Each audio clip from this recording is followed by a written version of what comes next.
What's up, everybody? Today we're taking a time machine back to when football was basically just guys wearing leather helmets and zero common sense. We're covering the real origin story of every NFL team. This is the NFL before it became a billion-dollar monster. Let's get into it! AFC East, the division built on chaos. New England Patriots. The Patriots were born as the Boston Patriots in the AFL, but here's what they don't tell you. They had no stadium, not a bad stadium, no stadium. They played in a baseball field, Harvard's field, a random horse track, and even Fenway Park where players would get tackled into the baseball infield. Their finances were so bad that in 1970 the team was almost bought by a businessman who planned to move them to Tampa Bay and rename them the Bay State something. Yeah, you almost had a Tom Brady playing for the Tampa Bay Patriots. Robert Kraft buying them in the 90s is the only reason they exist in New England today. Buffalo Bills. The Bills joined the AFL and immediately struggled because Buffalo's cold. Players literally refused to sign there because of the weather. But the real story? Buffalo got chosen because the owner found an abandoned hockey arena and said, "Yeah, that'll work."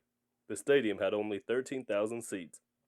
Yet somehow, with no money and no power, Buffalo became the first team in AFL history to win back to back championships. And then, well, the 90s happened. We don't need to talk about that yet, though.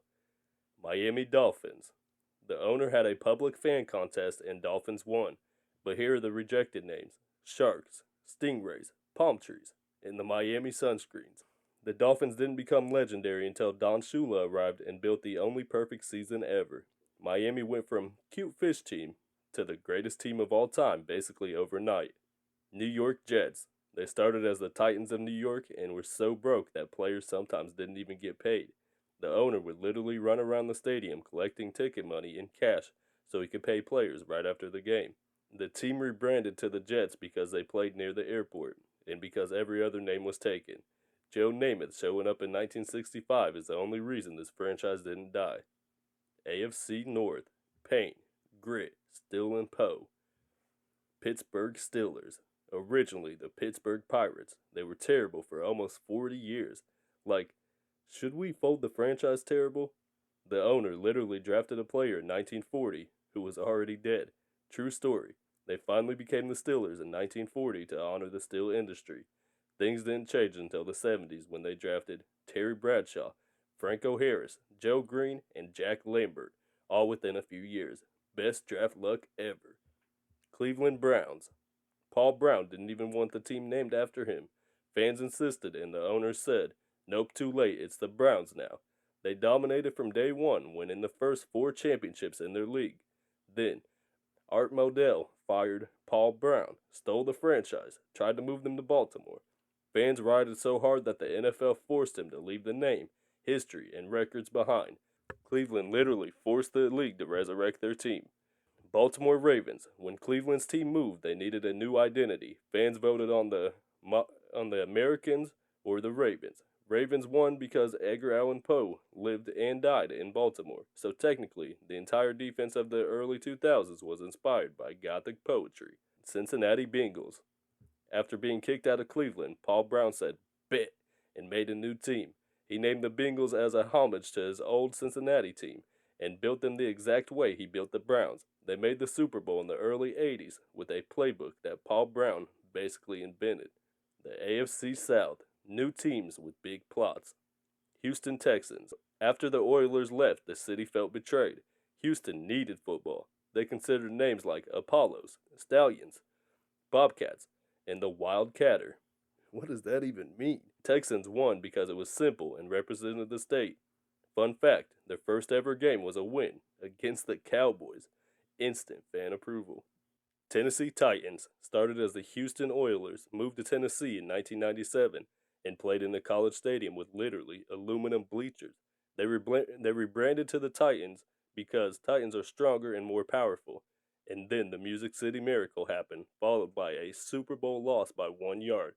The franchise became iconic instantly. Indianapolis Colts. The Baltimore Colts were struggling. The city tried to seize the team legally, so the owner said, "Bet," loaded everything into a Mayflower moving trucks at 2 a.m. during a snowstorm. Moved to Indianapolis before sunrise. It was the most dramatic relocation in NFL history. Jacksonville Jaguars. The league expected Jacksonville to be a small, irrelevant market. Instead, the expansion team made the AFC Championship in their second year, named after the rarest animal in the Jacksonville Zoo. Yeah, that's the real reason. AFC West. Rebels, Nomads, and Miracles. Kansas City Chiefs. Started as the Dallas Texans, moved to KC when Dallas got the Cowboys. The mayor's nickname was Chief, so the team honored him. They became an AFL powerhouse and won the last ever AFL championship. Denver Broncos. The Broncos had the ugliest uniforms in football history, mustard and brown with striped socks. They were awful for years until the Orange Crush defense in the late 70s turned them into legends. The Las Vegas Raiders, almost named the Sea Norse. The league roasted the name so bad they changed it a few weeks later, but the Raiders' entire identity came from being violent, being rebellious, and being disliked. They became the outlaws of football. LA Chargers, started in LA, moved to San Diego, moved back to LA. Their original name came from owner Baron Hilton, loving the charge sound from USC games. They were arguably the best uniforms in the worst history of heartbreak. NFC East, drama since day one.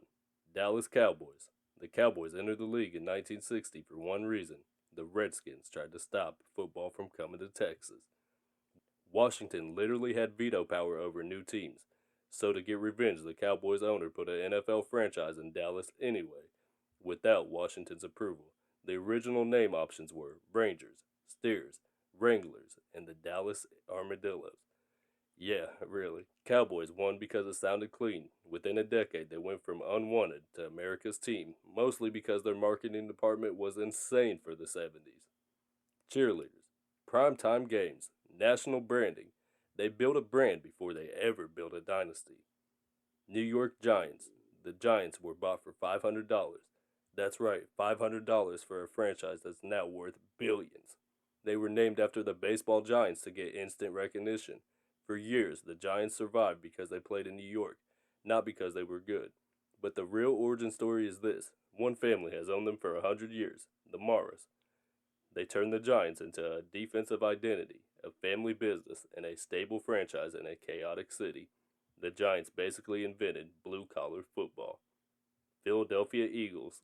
The Eagles were created after the Frankfurt Yellow Jackets folded. They chose the name Eagles because of the blue eagle symbol from Roosevelt's New Deal program. The team was broke early on. Players sometimes shared helmets and pads, but in the 40s, things changed. Steve Van Buren, Greasy Neal, a defense that was basically the 1940s version of the 2000s Ravens. The Eagles became tough, gritty, and beloved by a fan base that takes football more seriously than life. Washington Commanders. This franchise has had more identities than a witness protection program. Started in Boston as the Boston Braves, then the Boston Redskins, moved to Washington in 1937, then Washington Football Team, finally Washington Commanders. Their early years were defined by Sammy Baugh, a top 10 QB ever, a defense heavy culture, chaos between ownership and fans, which continues today. Washington's origin is literally a history class. NFC North, Green Bay Packers. Founded by Curly Lambeau and George Calhoun, named after the Indian Packing Company who donated uniforms. But the magic of Green Bay in this, it's the only publicly owned franchise in American sports. Fans literally own stock. No billionaire. Just a city of 100,000 people dominating professional football. The Packers survived only because the community refused to let them die. Chicago Bears.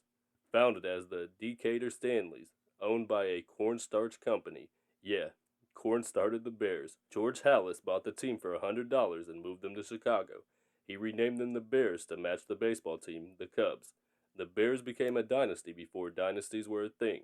They invented the T formation, modern defense, and hard-nosed football. The NFL exists in its current form because of Chicago.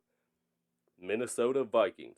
Minnesota picked the name Viking to honor the area's Scandinavian culture. Everything about the team's identity is intentional. Horns on the helmet, Norse mascot, purple representing royalty. They wanted to stand out instantly.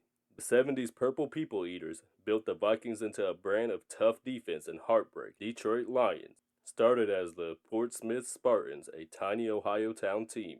named Spartans because they played like soldiers despite being broke. Moved to Detroit in 1934 and rebranded as the Lions, inspired by the Detroit Tigers baseball team. They dominated the 50s and spent the next 60 years doing the opposite. But the origin is simple. Detroit wanted a football identity as tough as the city itself. NFC South, Atlanta Falcons. The name Falcons come from a school teacher who wrote an entire essay explaining why Falcons represent dignity, courage, and boldness. The city loved it. Atlanta became flashy, high scoring, and artistically branded. The Falcons' identity has also leaned towards speed and style. Carolina Panthers. The owner's son created the team name and logo almost a decade before the team existed. He picked black and blue because black equals power and blue equals elegance. Carolina instantly became competitive, making the NFC Championship in their second season. New Orleans Saints. When the Saints go marching in, that's the whole reason. The owner loved the jazz culture of the city and that name stuck. Their original story is basically Party City, jazz culture, a franchise that struggled for decades before becoming a powerhouse with Drew Brees and Sean Payton. Tampa Bay Buccaneers. Named after pirates on the Florida coast, they launched with a creamsicle uniform, a winking pirate, a team so bad in 1976 that they didn't win a single game. But the Bucs leaned into the pirate identity and eventually became one of the most unique brands in the league. NFC West, San Francisco 49ers. Named after the 1849 gold miners, San Francisco built its identity around innovation, risk-taking, West Coast offense. Joe Montana and Steve Young redefining QB play. The 49ers are literally built on the idea of chasing gold, and they've done it for decades. Seattle Seahawks. The Seahawks had a massive fan vote for the name, literally tens of thousands of submissions. Seahawks won easily because it sounded unique and tied into the Northwest. Seattle's origin also includes the loudest stadium ever built, a defensive identity, Legion of Boom, a culture built around the 12th man. The team's identity is the crowd. Los Angeles Rams, started in Cleveland, named after the Fordham Rams college team. Moved to LA, moved to St. Louis, moved back to LA. The Rams were the first team to have a logo on their helmet. The horn design was revolutionary. Their identity has always been innovators, offensive creativity, and big swings. Arizona Cardinals, started in Chicago in 1898 as the Morgan Athletic Club, rebranded as the Cardinals because they bought old reddish jerseys that the owner described as Cardinal Red. Moved to St. Louis in 1960, moved to Arizona in 1988. The Cardinals are the NFL's version of a 125-year-old man still trying to win a ring.